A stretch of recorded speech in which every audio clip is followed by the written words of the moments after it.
Today, we are going to talk about Instagram and what a just a grab bag of different information is all over the internet pertaining to Instagram.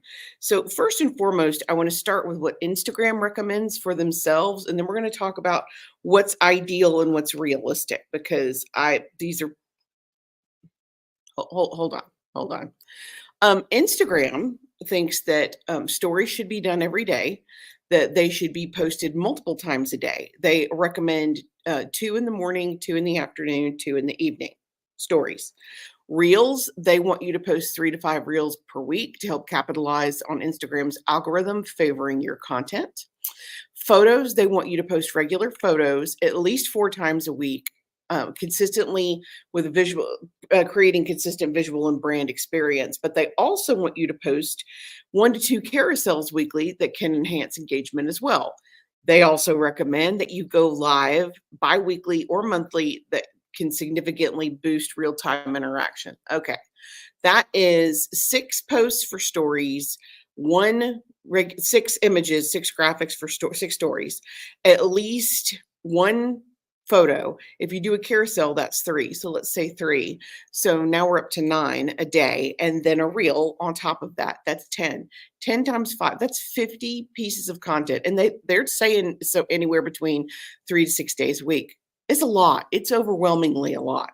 So, of course, we've been doing this a long time. I want to talk to you about my group's experience, but I also want to talk to you about what else is online because when I tell you there is conflicting information, there is tremendous conflicting information, and we're talking about from major resources for social media everywhere online. You have experts that are saying one thing, you have Instagram, which recommends something.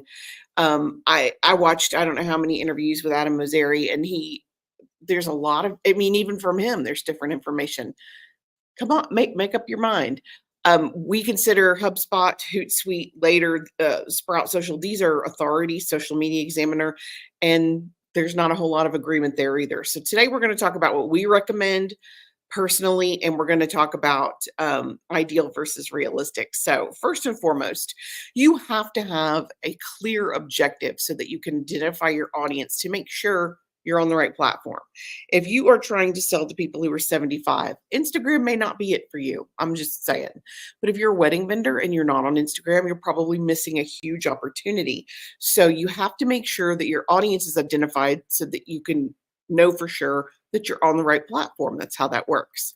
The second thing you want to do is check your analytics. If you're already posting on Instagram, let's take a look at who your audience is. Let's take a look at your content that's doing well, your content that's doing not so well, because it will help you figure out what to do in the future.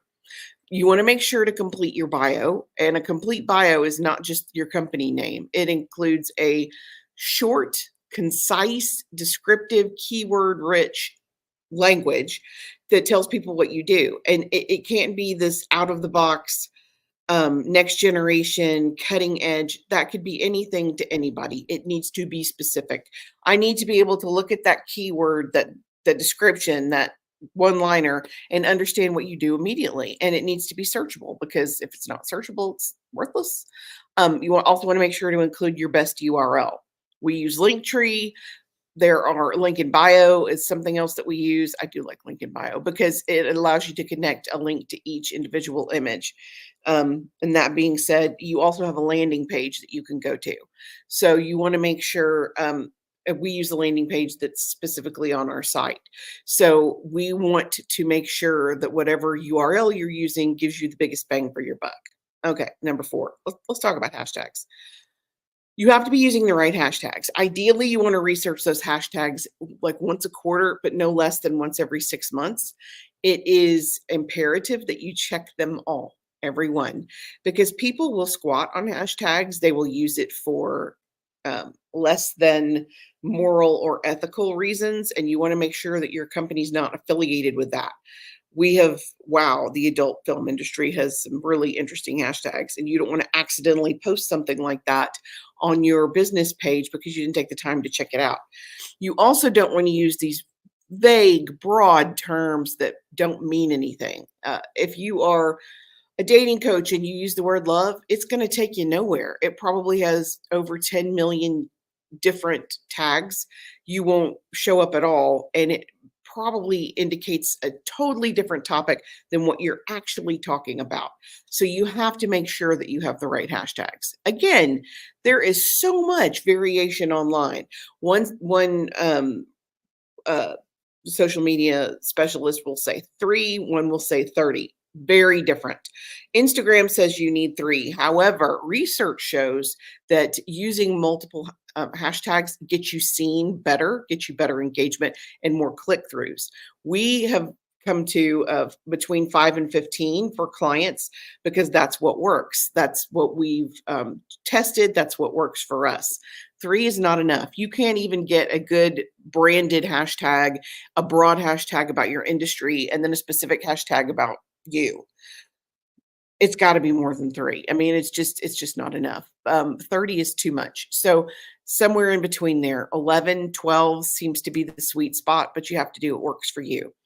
Another age-old debate is caption versus comments. Are you putting your hashtags in the captions or the comments? And this changes a lot. Shockingly, again, Instagram can't really make up their mind about what they want to do. They are now saying that either one is just as searchable, but 6 months ago it had to be in the caption or it didn't count. So I'm just telling you. Also, as someone who wants engagement on their profile, on their especially your business profile or your business page, if you put your captions as a comment, sometimes they can get buried if other people comment. I'm always going to vote hashtags and caption just because it keeps them separated and it makes it easier to track and locate. That's just our experience. Again, there's been a lot of back and forth about what works and what doesn't work. The last official word from them is either way works fine, but come on. A couple of good resources to look for hashtags. First and foremost, check Instagram itself to make sure that you're using the right hashtags and you can see how many different people are using those hashtags and those keywords. You also want to check with something like RightTag or something like Hashtagify. We do use those for our own research. Hashtagify shows suggestions and popularity. So it'll give you ideas and then tell you how many people are actually clicking on it. It's one of the more advanced Instagram hashtag tracking tools. It allows you to find the best hashtags to help your audience, and it will also give you custom suggestions based on usage and research volume. RightTag is also something we use. I probably use RightTag more. It's free. If you pay for it, it's something like $4 a month, and it allows you to research how many people are seeing it. Something else that you can use is Metricool. It is also a great platform. You just have to kind of go with what works for you. But Hashtagify and RightTag is RITE. And then I would say Metricool is probably the third one on top of the actual platform itself. So check your hashtags. Number 5, you want to post consistently. And that is different things to different people. Again, Instagram thinks consistently means daily 3 to 4 stories a day, 3, 4. It's so much. It's so much. So what really works? Well, what we've discovered for our clients is, and the recommendation changes based on if you're a nano influencer or a micro influencer. Hey, Media, how are you doing? I haven't seen Media in a minute. It's nice to see you. It also has you don't have to be all things to all people. Okay, so what does that mean? It doesn't mean you have to post a story, a reel, go live, and a carousel all in the same day. For someone who generates content, it can be exhausting. So I would say your posts 3 to 5 weekly consistently, stories 3 to 5 weekly, and reels 2 to 4 weekly. Now, reels are going to give you your best engagement, but you also have to keep them simple and hook them fast. If you ramble on at the beginning of a reel, people are not going to watch it. You need to get to the point. So if you integrate those things together, it may look like 3 posts, 2 or let's say 3 stories and 2 reels. And that way you're getting consistent content daily without being overwhelmed by content generation. So you do want to do what works for you. And one of the best ways to find that out is to test it and see how it goes. So definitely you want to check and see what works for you. You also want to research trends. Instagram isn't really your starter. TikTok is your trend starter. So if you want to find out what's going to be on popular on Instagram next week or next month, you start on TikTok. But research trends because sounds and specific wording or voiceovers can very much work in your favor if you are trying to gain followers and engagement. Okay, now let's talk about captions. Captions are between Instagram is a little different. You can have up to 2,200 characters. That's basically a blog post. That's an article. I think that's a lot. My attention span will not tolerate something like that. I'm not going to read that ever, ever. Doesn't matter how good the content is, it's too much. We have found that some of the best captions for engagement have up to 150 characters. Over 100. So you're looking at 2 to 6 sentences. You don't want it to be so in depth that people blow by it, but you also want to have enough information so that your keywords are viable and people will take a look. Now, there are creators, there are influencers who will always use 2,200. That works for them. That's great. But I'm talking about overall industry wide. This is just what we have found to be effective. Number 8, you also want to use interactive elements in stories when you can, and keep the good ones. So if you have some great stories, they take forever. A really good story can take you 30 minutes to create. No, no kidding. So you want to keep those as a highlight so that people can go back and look at those excellent stories. It also allows you to repost them later, 6 months, a year. If it was good once, it'll be good again. And stories are a lot like tweets. It's just like a roll of the dice is who's going to see it at the time that it's posted. So you want to make sure and keep that stuff so that you can use it again. If you can include a link in your story, include a link in your story. If you can include a call to action, do that. A question, a poll, a sticker, anything to garner engagement is just a great way to go for your stories. Posting at optimal times. And again, I cannot say how many different authorities cannot agree on this. Optimal means different for different people. And the best way for us to find out what optimal means is to post for you and figure it out. There are folks that post at 6 a.m. There are folks that post at 9 p.m. What works? Statistically, we are finding late afternoon, early evening is some of the best times, but the only way to find out if that works for you is to test it. Let's see if it works for you. Let's take a look at your different times that are posting. Let's test it for 30 days and see how effective it is. You also want to test different content. Do your static posts do better than your reels? Okay, focus more on that. Are your stories getting better engagement than your carousels? Focus on that. You want to test not only the different content, but your different content categories. People may really respond to behind the scenes, and statistically, you are 42% more likely.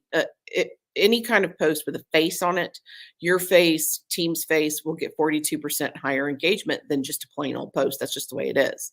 So you want to make sure to use content with people whenever you can, because that just seems to test really high. But you have to test to figure out what works for you and your company the best. I would encourage you to use user-generated content. It's one of the best, most authentic ways for you to promote your brand, by using third-party endorsement. If other people like it, someone else will listen to them. It sounds so simple, but so many brands will not use user-generated content, and it really, really works. You also want to leverage your pinned content. The 3 pins at the top of your grid carry the most weight. Use them wisely. I would say that's where you're going to put promotional or engaging call to actions or a call for the sale. You're going to use those right there so that it's easy for people to take action if they want to take action after they've seen something else. And then, of course, the last one, number 13, engage your community. You can't just post and ghost. You have to get out there and comment on different posts. You have to respond to your own comments. You need to respond to your own DMs, but you got to get out there and get active, because building your community is really key for long-term success. And that is it. Next week, we are going to have a special bonus edition. Becky, our team member, Becky, our sparkly unicorn, is going to be doing the live next week. And it's a dealer's choice. So she is going to pick her topic. We will announce that probably Monday of next week, so that you guys have time to decide about participating. I would highly recommend it. Becky's a delight.